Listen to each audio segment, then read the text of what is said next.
Hello everyone, it's Denise at Something Beautiful Handcrafts, and today I'm going to talk a little bit about doll jewelry, which is kind of a funny thing for me to talk about because I don't actually wear jewelry. I have a high school ring, and I have a college ring, and I had my sorority pin, which kind of went AWOL, and a few other miscellaneous things for people who can't seem to understand I don't wear jewelry and keep buying it for me. But for the most part, I don't wear any. And so I had never really thought about doll jewelry until very recently. I have a lot of jewelry supplies, which sounds kind of funny, but what it is that I was actually making stitch markers.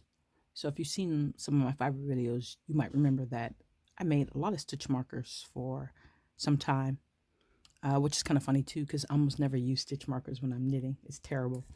Anyway, so when I got the dolls, the Pleasant Company dolls, I want to say that all of the six, and maybe maybe the Girl of the Years, I'm not really sure. But they all seem to have particularly special pieces of jewelry that have some type of meaning to them in the story, which is really cool. Generally necklaces, or they might have like signature hair clips or things like that. And so my niece actually bought me Josefina's necklace a little while ago. So she had a necklace. And I thought maybe it would be cool to use up some of my jewelry supplies to make necklaces for the dolls, or just any type of jewelry for the dolls, because that seems to actually be a real thing. Never actually thought about it. So this is how I go about making jewelry for the dolls. Okay, so first of all, I've been using Josefina's necklace as a template here. And this is my little bead buddy. And basically what it does is it measures out the beads, and I would lay the beads in the pattern for whatever the specific length of the necklace or bracelet that it needed to be. The numbers here on the side. And it would make sure that the count was even, which is really cool. So I've got this here. I'm trying to get this together here.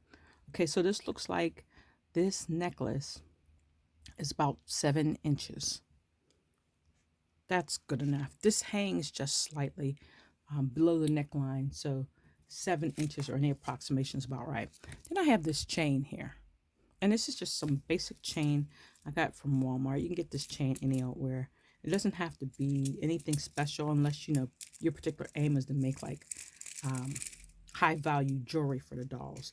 Then you might want a little better quality, but this is just basic chain. It's all good. And so I'm taking my chain, I'm measuring it out. 3.5 is fine for me because I'm not adding on the length of the clasp. So we got 3.5 on both sides. Oh, that's approximate. That's all we need. And of course I have a whole set of jewelry pliers and tweezers and all sorts of, they've got names and I don't remember what they are. And I'm just going to cut that here. So we've got our chain. And let's see, basically I have the usual clasp. When I say they're called lobster clasp, here we go right here. I would love to get some of these things. I don't actually know what they are called. I could probably just make them out of wire. That's always a thought. I have plenty of actual wire to make them out of. So maybe I will, maybe I won't. But at the moment, I've got the lobster clasp, and I don't really want them to be small and doll size because the dolls are not the ones putting them on. People are. So I really prefer them to be nice and people sized. Okay, and then I'm looking for a particular, oh, before I do that, let me get my clamps and things out of here. Okay, that should be good enough. And basically, after this is pretty simple. I'm just going to get a jump ring, open the jump ring, slip it onto the links here, one on each side, and then connect the lobster clasp to one of the jump rings. Bam, there we go. So that part is pretty simple. Of course, before I put the jump ring on one of the ends, I have to decide the charm I'm going to put on. So I got this collection of charms. And it was just a pack of charms that I got. These ones are all words like dream, believe, and handmade, and with love, and all that kind of stuff. These guys over here, let me slide this down so you can see. These are the cool ones. Let's see, this is an owl and the fleur-de-lis. This is a turtle. How cute would that be? And then this is a seahorse. Another seahorse here.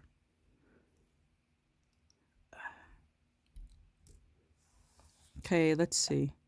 Owls. This one is a octopus. It's already got the jump ring attached to it. And then there are some seashells. Some of these guys have already got their twins, and I'm going to set these aside because I have plans for these guys. The fleur, maybe the two owls. We'll put them over here. Okay, now basically what happened was, like the octopus here, I just attached the jump ring to the octopus. So let's see. Let's use the fleur-de-lis. I want a smaller one. Okay, so trying to avoid getting too many shadows. But basically,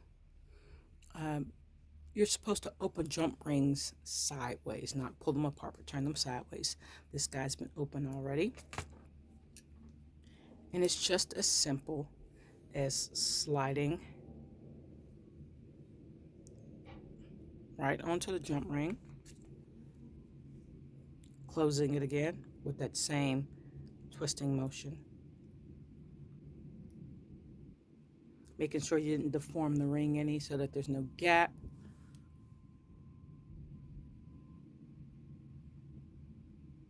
That's better the further away it is. Okay, so I'm just sliding it through here. Then I'm going to go ahead and open two more jump rings and put them on either side of the chain. Close the one jump ring, put the lobster clasp on the other jump ring, and it's just that simple. Now I have a necklace. Okay, let's talk really quickly about ear piercings. Okay, so American Girl dolls do come from the American Girl doll store with their ears pierced. Someone in another group asked whether ear piercing would decrease the value of a doll, and I'm definitely going to say no. As an adult collector, it does not bother me that a doll's ears are pierced because it is a thing that American Girl does themselves. So I don't worry about that. Now, the American Girl doll earring post, you see here, let's see if the camera can adjust to that, are approximately 3 millimeters, or what would be a 12 gauge. So if you happen to have American Girl sized holes in your doll's ear, then you could, of course, you can always buy American Girl doll earrings. But since we're talking about making jewelry, you could go to the craft store, get a 12 gauge wire, cut yourself some post, and liquid weld or E6000 or whatever the post to whatever front earring that you want. you can, if you don't have holes in the doll's ears and you want pierced ears, you can take a drill bit and drill that 3 millimeter hole, maybe a little less. I don't know. There are people who have done it, so they have better recommendations. But you can drill that hole with a drill bit, put the earring in. Or if you want human-sized ear piercings, you can do it with a push pin or a large safety pin or a large needle. You know, the same stuff that people have done to their own ears in order to pierce them. If you know what I'm talking about. I have memories of a friend having her ear pierced with a big darning needle. Okay, so at any rate, that's how you can accomplish that. So let's talk about the earrings.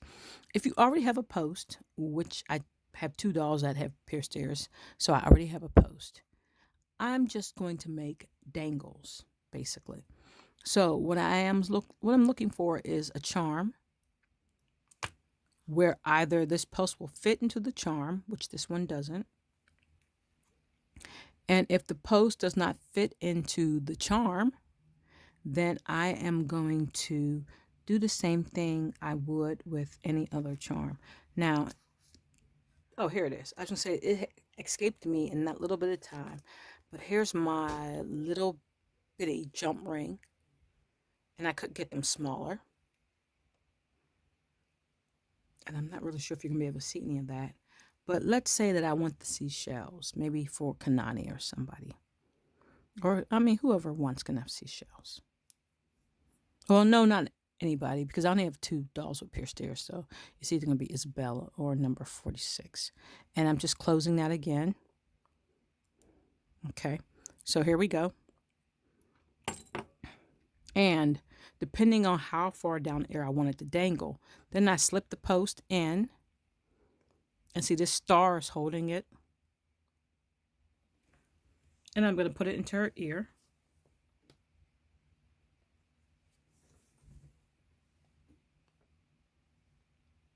And now she has a seashell dangle.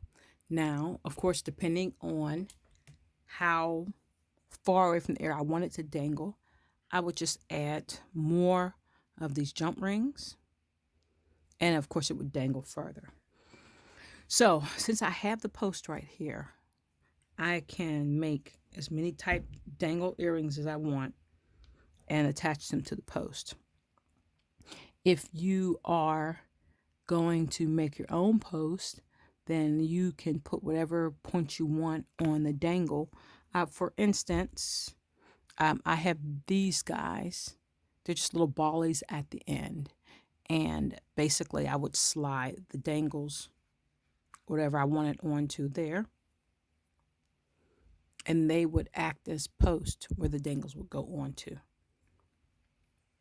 If you're going to use human earrings, you can just go get those posts. There's plenty of posts like that either have the post pieces or they have a blank piece where you can add whatever you want into those earrings. And it's just really simple, really quick jewelry for your American Girl doll. I think next time I might go into making those bracelets with the names on them. I was going to do one, but as it turns out, I have plenty of alphabet beads, but I don't have any elastic. All right, everyone, go forth, make yourself some doll jewelry, bling up your dolls. Have a great day.